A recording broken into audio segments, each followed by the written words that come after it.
मांडले. Rohit Pawar marine drive झालं, बारामती झालं, FIR घेतली जात नाही. काय मला त्यांनी येऊन सगळ्या गोष्टी सांगितल्या आता इथे. प्रश्न असा आहे की अजित पवार गेल्यानंतर अनेक संशयाची भूतं ही अजूनही फिरत आहेत त्या सगळ्या गोष्टींच्या अपघाताच्या मागे. मध्यंतरी मी कोणाशी तरी बोललो होतो की अपघात धोक्याने झाला का धोक्याने झाला हे अजूनपर्यंत महाराष्ट्राला समजत नाही आहे. आणि अशा सगळ्या परिस्थितीमध्ये त्यांनी मला येऊन सगळ्या त्या टेक्निकल गोष्टी सांगितल्या ज्या त्यांनी पत्रकार परिषदेमध्ये पण सांगितल्या होत्या. मला त्या सगळ्या त्यांच्या बोलण्यातनं मला फक्त एकच गोष्ट जाणवली आणि ती म्हणजे त्यांनी 3 ठिकाणी FIR करण्याचा प्रयत्न केला आणि 3 ठिकाणी FIR करण्याचा प्रयत्न केल्यानंतर 3ही ठिकाणी सरकारकडनं FIR घेतली गेली नाहीत. म्हणजे त्या पोलीस स्टेशनला सांगितलं गेलं की ते FIR घ्यायची नाहीत. मला इथेच जास्ती मला संशयाची सुई ज्याला आपण म्हणतो की बाबा इथे सरकारला असं का वाटतंय किंवा पोलीस स्टेशनला का घेऊ देत नाही.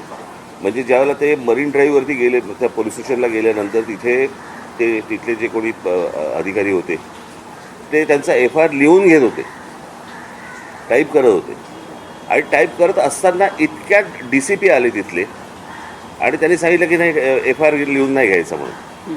तर हे कशासाठी आहे मला असं वाटतं याची उत्तरं जर समजा काही नसेल त्या तो निव्वळ अपघात असेल, जर तो घातपात नसेल, पण जर समजा त्यांच्या घरच्यांनाच कोणाला तरी जर समजा त्याबद्दल जर समजा काही संशय असेल किंवा चौकशी नीट व्हावी यासाठीचा तो समजा FIR त्यांनी जर त्यांना करायचा असेल तर त्याला अडथळे सरकारकडनं का आणले जात आहेत.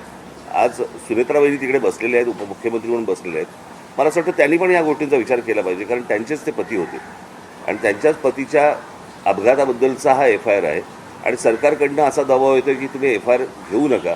मला यातलं काही राजकारण मला काही माहिती नाही की नक्की काय चालू आहे ते, पण FIR करताना ज्या वेळेला अडथळे आणले जातात नाही, ज्या राज्यामध्ये सांगितलं गेलं की तुम्ही कोणीही FIR नोंदवू शकता आणि नोंदवू शकता म्हटल्यानंतर जर समजा FIR नोंदवायला गेलेल्या माणसाला जर तुम्ही अडथळे आणत असाल तर काही काळबेरं आहे का याच्या मागे असा संशय निर्माण होतोच ना.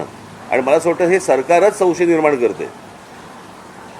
जर समजा त्यांना काही त्यांचं म्हणणं मांडायचं असेल, त्यांना जर FIR नोंदवायचं असेल आणि चौकशी त्या पद्धतीने व्हावी अशी जर त्यांची अपेक्षा असेल तर यात गैर काय. आणि म्हणून मला असं वाटतं की ह्या गोष्टीकडे जास्ती गांभीर्याने पाहिलं पाहिजे आणि मला असं वाटतं सरकारने या गोष्टींची उत्तरं त्यांना दिली पाहिजे. सोबतच CBI आणि CIDची चौकशी तेही कुठपर्यंत आले अजून. CBI चौकशी जी आहे मला असं वाटतं ब्लॅक बॉक्सचं पण अजूनपर्यंत काही कळलेलं नाही काय झालं आणि काय नाही ते. म्हणजे किती विमान कितीही डिस्ट्रॉय झालं तरी ब्लॅक बॉक्स हा कधी डिस्ट्रॉय होत नसतो. त्याचंही काय झालं अजूनपर्यंत समजत नाही आहे आणि नक्की म्हणजे सरकार मला असं वाटतं की हे संशयाची भूतं नाचवते या सगळ्या गोष्टींच्या मागे. आता ह्याचं काय त्यांना त्याच्यातलं काय राजकारण आहे मला काही माहिती नाही. माझा सोपा फक्त एकच गोष्ट होती की FIR नोंदवून का नाही घेतलं जात आणि तो नोंदवून नये याच्यासाठी सरकार का प्रयत्न करतं याची फक्त उत्तरं सरकारने द्यावी. रोहित पवार वारंवार असं म्हणतात की ही जी तक्रार आहे त्यांना ती DGCA आणि त्याचबरोबर माझं तेच म्हणणं आहे तो टेक्निकल पार्ट सोडून द्या तुम्ही. एकदा FIR नोंदवला गेल्यानंतर त्याच्यामध्ये ज्या प्रकारच्या गोष्टी ते सांगितल्या जातील त्याप्रमाणे चौकशी व्हावी. सोपं आहे.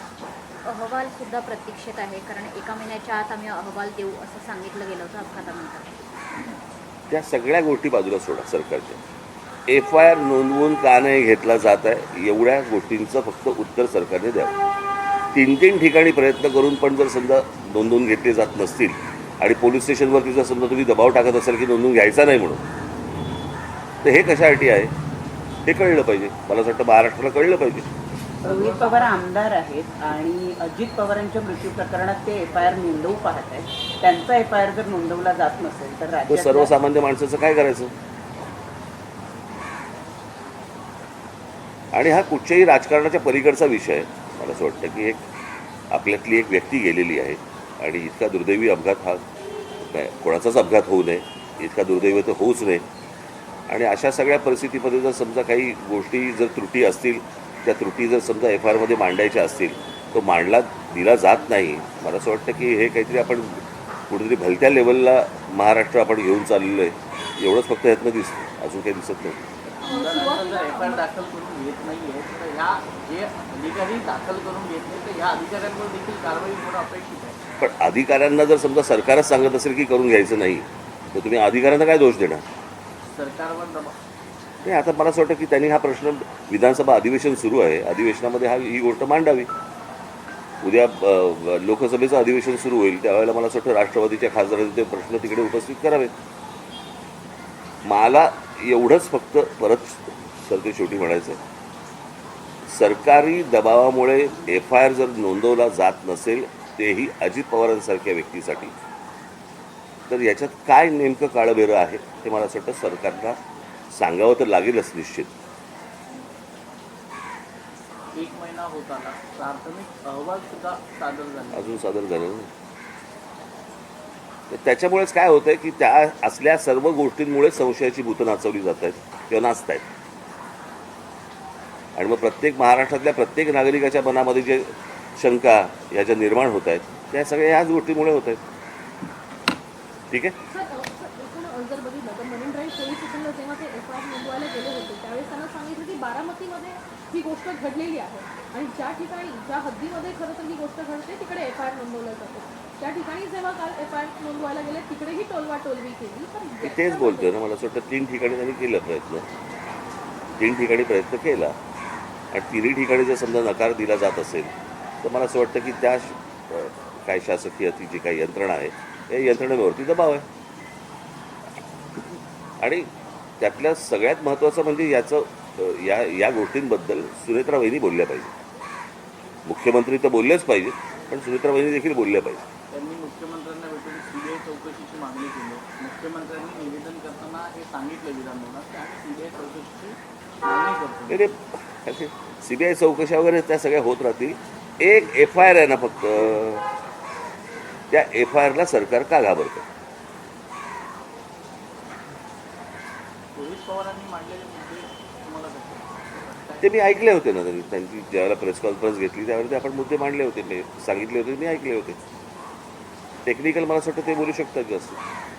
ठीक आहे. हे बस काय, मला आता इथे एक आलं होतं पण मी जाऊन देतो. थोडंसं ठाकरी भाषेत होतं त्याच्या प्रश्नावर त्याच्या प्रश्नावर. चला ना, बस ना आता. कॉपी चला पटापट पाठवा.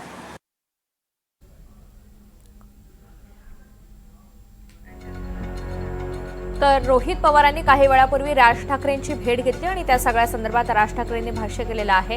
एक FIR दाखल का करून घेतला जात नाहीये, तो का नोंदवू दिला जात नाहीये, सरकार असा का आडमुठी भूमिका घेते, असा सवाल राज ठाकरे यांनी उपस्थित केलेला आहे. सर्व प्रकरणामध्ये सुनेत्रा वहिनी यांनी सुद्धा बोललं पाहिजे अशी मागणी राज ठाकरे यांनी केली. एक FIR करायला सरकार का घाबरतं असा सवाल राज ठाकरे यांनी थेट सरकारला विचारलाय. घडलेला सगळा प्रकार रोहित पवार यांनी मला सांगितला, सगळा घटनाक्रम त्यांनी सांगितला आणि त्यामुळे FIR नेमका का नोंदवून घेतला जात नाहीये असा मुख्य सवाल त्यांनी विचारला.